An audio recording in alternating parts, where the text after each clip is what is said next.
Alright, just received these roasted Oregon hazelnuts, and I'm going to test them out and see what they taste like.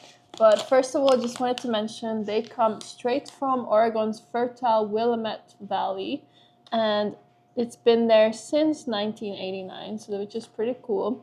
And then I wanted to mention some of the ingredients or what comes in it. So it has 0 added sugars, 0 grams of added sugars. And then total sugars is 1 gram. And then we've got some vitamin B6, vitamin E, potassium. It is actually pretty high in potassium. It has 230 milligrams. And then we've got some iron and calcium as well.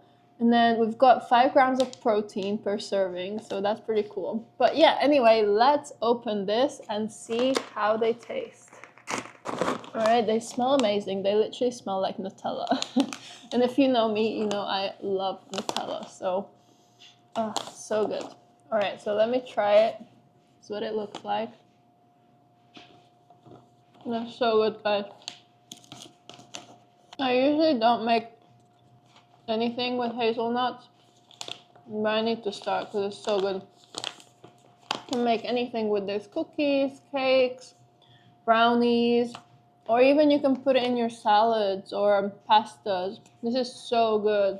And they're already roasted and they taste amazing. So definitely recommend this. And I swear I'm literally about to eat the whole package. So yeah, go get yours.